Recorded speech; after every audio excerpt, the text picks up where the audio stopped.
Mon ami Guillaume Clossat. Salut Guillaume. Salut Loïc, comment ça va? Bah écoute, ça va. Tu vois, moi, ça fait toujours plaisir d'interviewer des journalistes. Ça fait une éternité qu'on ne s'était vu. J'avais l'habitude de t'avoir sur mon plateau quand tu étais politiquement correct. Bah oui, tu m'invites plus. Tu ne viens plus, tu es plus disponible. Ça, c'est pas vrai. Et alors, qu'est-ce que... Tout le temps en voyage, en Espagne, aux États-Unis, je sais pas trop où. J'ai à San Francisco demain, mais j'entretiens mes connaissances internet. Guillaume, qu'est-ce que tu fais sur l'Europe alors?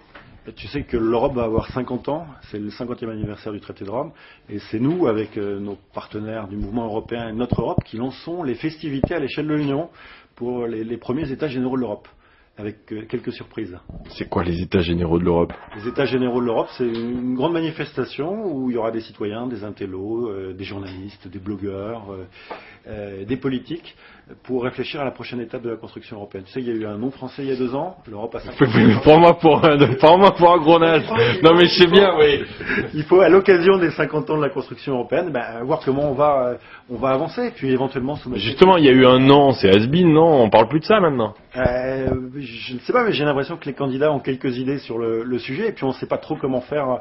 Toi qui vas souvent aux États-Unis, l'Europe, elle a besoin d'exister pour peser sur le monde qui vient. En matière de transport aérien, en matière d'énergie.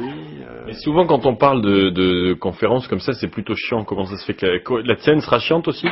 Ça sera pas chiant parce qu'il y aura des blogueurs déjà, donc ça change tout. Puis c'est pas des conférences, c'est des ateliers interactifs, un peu comme des émissions de télé, tu sais, comme je sais faire, avec des citoyens, des journalistes, des pôles, des associatifs, des hommes d'entreprise qui discutent et qui font des propositions. Et donc, c'est comme les États généraux. Tu te rappelles, on a fait la révolution en 1789. Eh bien, on recommence. Je me rappelle pas, j'y étais pas. On recommence le 17 mars 2007 à Lille pendant toute une journée. Mais donc, quel est l'intérêt de venir à part se renseigner c'est que tu peux venir faire des propositions et les propositions, elles seront soumises texto au candidat à la présidence de la République et puis sous forme d'un rapport au Conseil européen des chefs d'État et de gouvernement en juin. Tu sais qu'une fois que l'élection présidentielle française elle sera passée. Et comment tu garantis que ce soit entendu? Il faut déjà que... Peser. Tu sais, on a l'habitude de peser, mais on va interpeller, comme on sait le faire, nos dirigeants avec tous les moyens qui existent, l'Internet, les sondages, et puis la campagne va permettre aussi de démultiplier l'impact. Tu vois que chaque fois qu'aujourd'hui la société civile se positionne sur quelque chose, les candidats arrivent c'est extraordinaire. Donc tu veux être le Nicolas Hulot de l'Europe, c'est ça? On aimerait bien, avec nos partenaires, être un peu les poils à gratter de l'Europe. C'est au moins aussi important que l'environnement. Pourquoi? Parce qu'on sait très bien que d'abord 60% des lois qui s'appliquent dans ce pays sont des lois qui sont européennes. Donc si on vote pour un président, on vote pour un président qui sera forcément européen, ou alors on n'a rien compris. Et puis secondo, si on veut agir aujourd'hui, dans le monde qui vient, il y a des sujets qu'on ne peut pas faire sans l'Europe. Premier exemple, l'énergie, ou le développement durable, l'environnement, l'immigration. Enfin, on peut pas le faire non plus sans la Chine, sans les États-Unis, donc tu vois, c'est international de toute façon. Prenons l'exemple de l'immigration. Tu sais que nos frontières sont poreuses puisqu'on a signé... Ils vont prendre pour un débile encore. On a signé les accords de Schengen il y a une quinzaine d'années.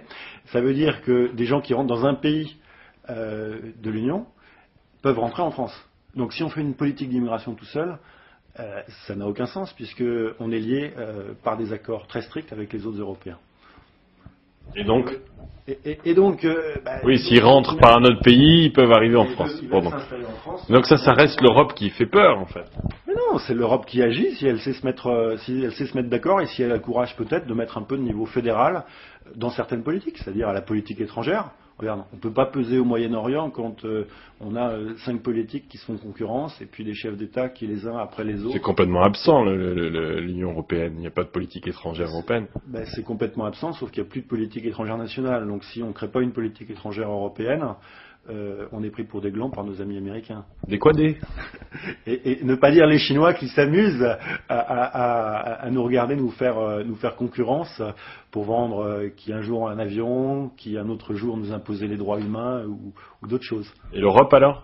L'Europe, l'euro, pardon, la monnaie. On a une monnaie. Oui, je sais. Non, mais on entend un peu partout. Il faut pas. Moi, je vais te dire ce que je pense pour l'euro. D'abord, il faut que la Banque centrale reste indépendante. Il faut qu'il y ait un vrai gouvernement économique européen pour la zone euro qui comprend 13 pays et qu'il y ait un vrai budget. Et ce budget, ça peut pas être 1% de la dépense publique quand on sait que chacun de nos États dépense entre 40 et 50% de la richesse nationale. En termes de prélèvements obligatoires. Donc, si on veut peser, il faut un gouvernement économique avec un budget européen et un président ou un ministre de l'économie et des finances de ce gouvernement. Mais Guillaume, d'où te vient cette passion pour l'Europe? Ça fait des années que tu milites pour l'Europe.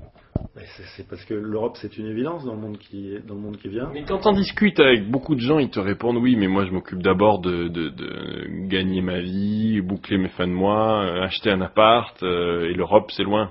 Ouais, mais sauf que celui-là, il oublie une chose, c'est que il n'y a pas très longtemps, on ne pouvait pas se réveiller le matin sans craindre, je parlais il y a 50, il y a 60 ans en Europe de l'Ouest, mais il y a 10, 15 ans en Europe de l'Est, beaucoup ne pouvaient pas se réveiller ce matin sans craindre d'être arrêtés parce qu'ils avaient des choses qu'il ne fallait pas dire, parce qu'ils étaient d'une race qu'il ne fallait pas être, parce qu'ils ne coopéraient pas avec les autorités en place. Aujourd'hui, grâce à l'Europe, on peut se réveiller tranquille.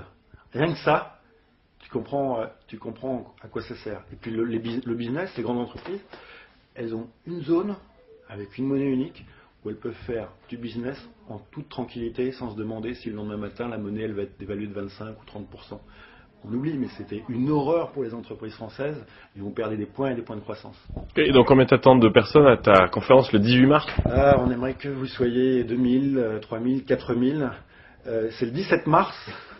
Pardon, le 17 mars. Loïc, et c'est à Lille, ça commence à 9h le matin, ça finit à 19h le soir, il y a des TGV, il faut s'inscrire sur le site fiertéeuropéenne.eu, puis il y aura des gens charmants, notamment Sarah Biasini, la jeune actrice qui ouvrira les États généraux de l'Europe, et puis une affiche assez sympa, dessinée par Cabu, que tout le monde connaît. Et qu'est-ce que tu attends combien de personnes? Entre 2, 3, 4 000. Et puis beaucoup plus sur le site fiertéeuropéenne.eu. Et donc toi, tu veux après être député européen? Non, moi je veux faire l'Europe. Je veux être un de ceux qui font l'Europe. Mais t'es journaliste, tu fais pas l'Europe, t'es journaliste. Je fais l'Europe comme toi, tu peux poser des questions. Tu peux poser des questions et faire le blogueur journaliste. On est tous un peu responsables. Je suis citoyen, donc à partir du moment où je suis citoyen, il y a une part de politique qui résonne en moi, et notamment une part de politique européenne. Bon, merci Guillaume, on va venir en tout cas. Salut Loïc, on t'attend le 17.